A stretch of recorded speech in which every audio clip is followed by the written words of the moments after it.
기분이 안 좋았는지 얼굴을 붉히면서 제 말을 받아쳤어요. 매번 찾아와서 저를 힘들게 하는 그 인간들이 다시는 병원에 찾아오지 않게 관계자에게 도움을 요청했고, 그 인간들은 제가 빨리 가버렸으면 좋겠다고 막말을 퍼부은 뒤 돌아가 버렸습니다. 그리고 이런 상황들을 뒤늦게 듣게 된 남편이 저녁에 병실로 찾아왔어요. 얼굴을 보고 싶지 않으니 돌아가라고 한마디 한 뒤 등을 돌렸는데 남편이 충격적인 말을 꺼냈습니다.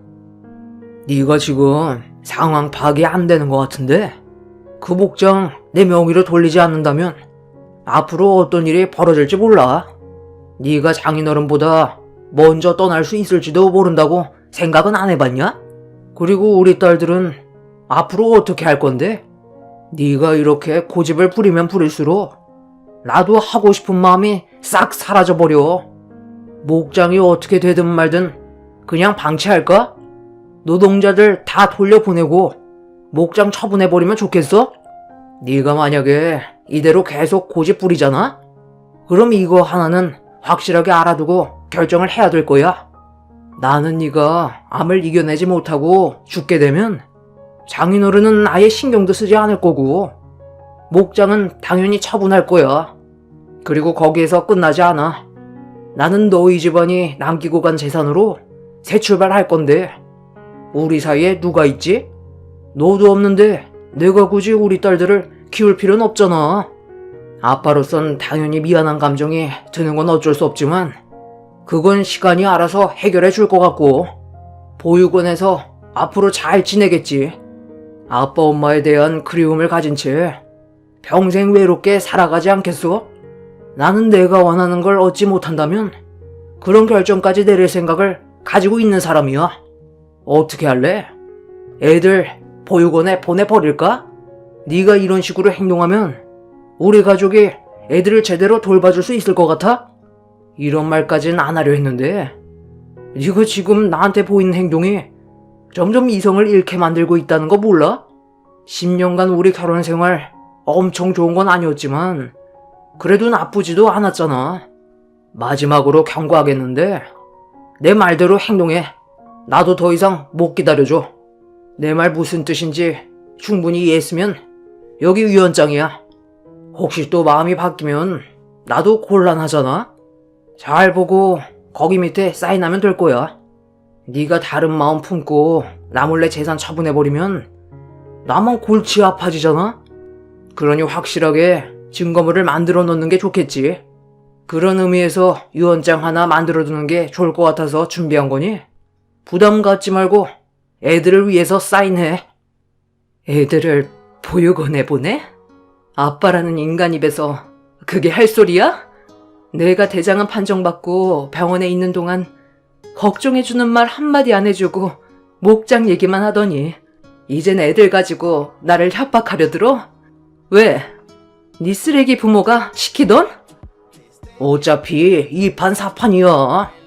네가 이런 식으로 나오는데 나라고 못할 것 같아? 어떻게 할 거야? 나도 오랜 시간 기다려줄 수 없어.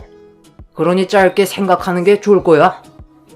남편은 어떻게 해서든지 저에게 목장을 받아내려고 7살, 9살밖에 안 된 제 딸들을 보육원에 보내겠다는 충격적인 말까지 꺼내면서 저를 압박했어요. 제가 건강하지 못해 남편의 진짜 모습을 본 것 같아 차라리 잘 됐다 싶었습니다. 이런 식으로 서로에게 상처 주고 살 바엔 차라리 이혼하는 게 좋을 것 같았어요.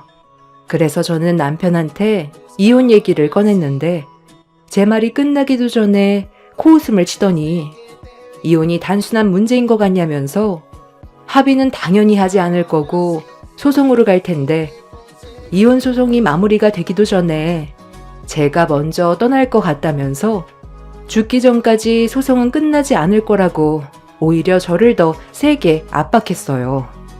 그렇게 서로 언성을 높이면서 심각한 대화를 나누고 있는데 이런 상황들이 너무 마음이 아파 결국 참아왔던 눈물이 왈칵 쏟아져 버렸습니다. 아픈 것도 서러운데 남편에게까지 협박의 말을 들으면서 살아야 하나 싶더라고요. 살 수 있다는 보장도 확실하게 없다 보니 남편의 말대로 제 딸들한테 문제가 생기게 될까봐 너무 두려웠고 온몸이 떨려왔어요. 저를 바라보고 있는 남편은 10년의 결혼 생활을 하는 동안 봤던 자상한 남편의 모습은 어디에도 없었습니다. 그렇게 한바탕 난리를 친 뒤 다음날 다시 오겠다면서 그 전까지 신중하게 생각하고 결정해야 될 거라고 암투병 중인 제 얼굴에 유언장을 날렸습니다. 저 대신 작성했다는 유언장의 내용은 목장의 명의 이전과 유제품 가공 공장에 대한 사업장 명의 이전까지 전부 남편에게 주겠다고 적혀 있었어요. 본인이 원하는 걸 얻으려고 유언장까지 만들어 강제로 지장을 찍게 하려는 남편의 모습은 제가 알던 남편이 아니었습니다. 병원에 입원해 있는 동안 스트레스를 받으면서 치료가 진행이 되다 보니 몸 상태가 쉽게 좋아지지 않고 점점 더 심해지는 것 같아 두려운 마음이 커져가고 있었어요. 정말 병원에서 생을 마감해야 될 것 같은 불안함 때문에 너무 괴로웠는데 그렇다고 치료를 중단한 뒤 모든 걸 정리해버리면 혼자 남겨질 제 딸들이 눈에 밟혀 마음 편히 눈도 감지 못할 것 같아 이를 악물고 버텨내야 하는 방법 밖에는 없었습니다. 그렇게 다음 날은 어김없이 찾아왔고 남편과 나눈 대화를 전해 들었는지 시모가 아침 일찍 병실 문을 열고 들어오더니 기분 좋은 아침에 서로 얼굴을 붉히지 말고 좋게 끝내자면서 손을 내밀었습니다. 뭐 하고 있어? 어제 내 아들과 대화 끝났다면서? 그런데 왜 유언장을 주지 않는 거니? 설마 아직까지 사인을 안 하고 있었던 거야? 도대체 고민할 게 뭐가 있다고 오랜 시간 질질 끌고 난리야? 유언장 이리 내놔봐라. 여기 이곳에 사인하고 D장 찍으면 끝나는 건데 뭐가 문제야? 내용이 마음에 안 들어서 그래? 명의만 넘기면 남은 시간 편하게 있다가 눈 감을 수 있게 내 아들도 노력할 텐데 끝까지 고집을 부리겠다는 거네? 이거 정말 안 되겠구만.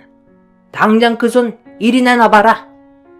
제가 명의를 이전해주면 제 딸들의 앞날은 어떻게 보장받을 수 있죠? 눈 감으면 알 수도 없는데 말로만 잘 챙겨준다고 하고 보육원에 보낼 수도 있는 거잖아요. 너는 사람을 못 믿니? 손녀들도 내 핏줄인데 그렇게까지 할 것 같아?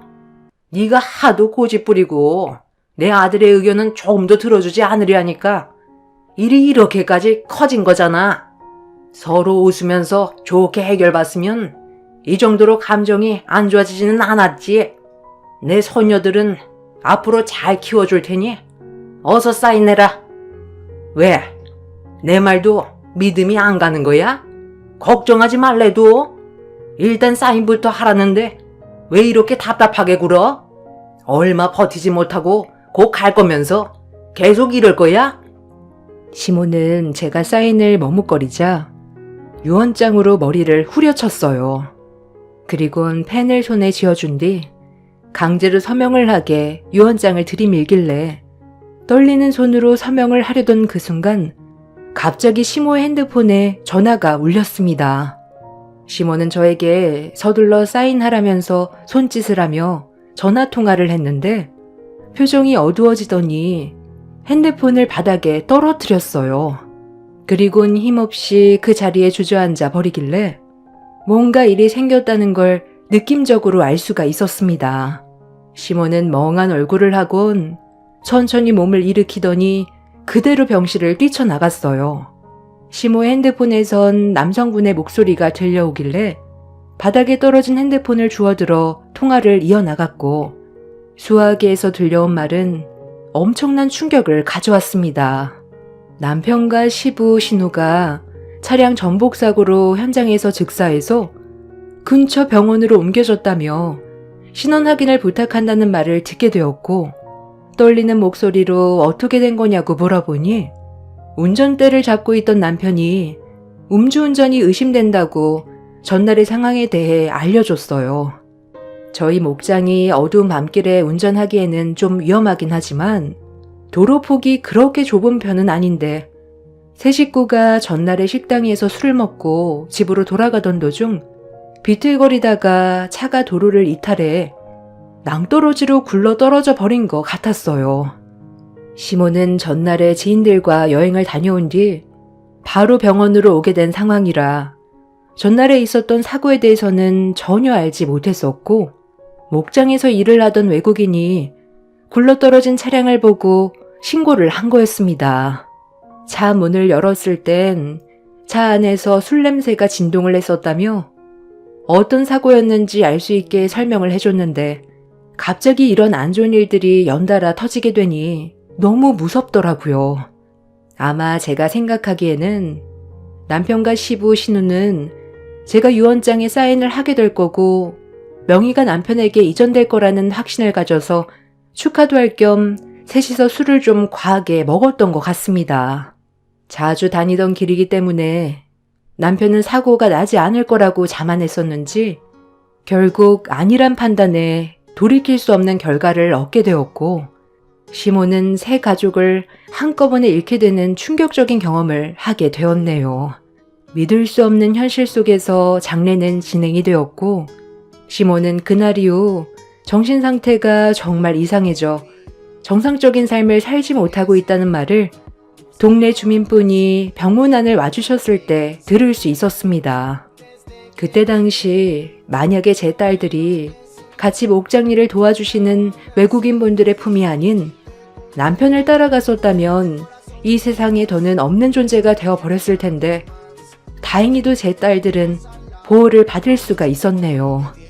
저는 3차 항암 치료를 끝낸 뒤 대장을 7cm 정도 잘라내고 회복하는 데 집중을 했어요. 그렇게 오랜 시간 병원에서 암투병을 끝낸 뒤 통원 치료를 받을 수 있을 정도로 몸 상태가 많이 좋아져 집으로 돌아갈 수가 있었습니다.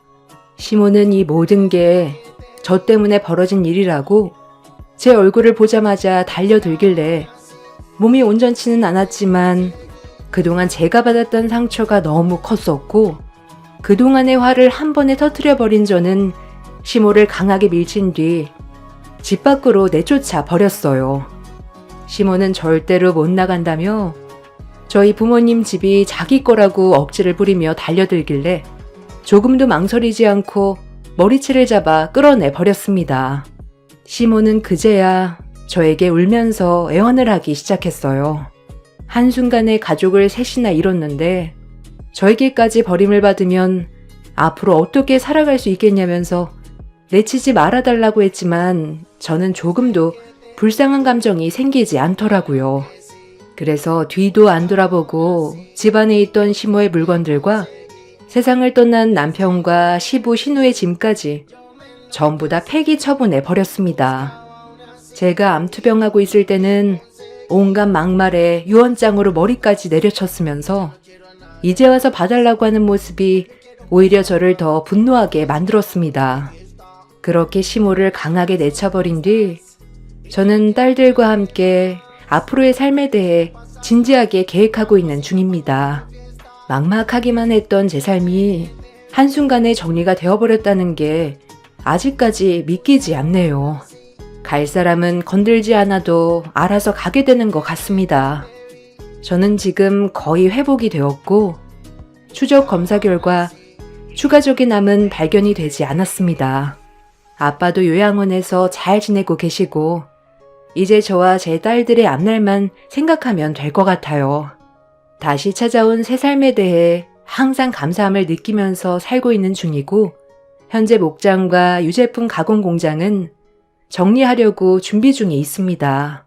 아빠가 힘들게 이끌어온 목장을 처분할 수밖에 없는 현실이 너무 마음이 아프지만 저 또한 몸이 온전치 않아 어쩔 수 없이 처분하기로 마음먹게 되었네요. 그동안 모아두었던 재산으로 어떠한 간섭도 없이 제 딸들과 조용하게 살고 싶어요. 그게 제가 바라는 마지막 소원입니다. 제 사연을 들어주시는 많은 분들께서도 항상 건강에 유의하시길 바랍니다. 한번 아프고 나니 건강한 몸이 얼마나 감사한 건지 다시 한번 느끼게 되더라고요. 병이 더 커지기 전에 건강검진 꾸준하게 받으시고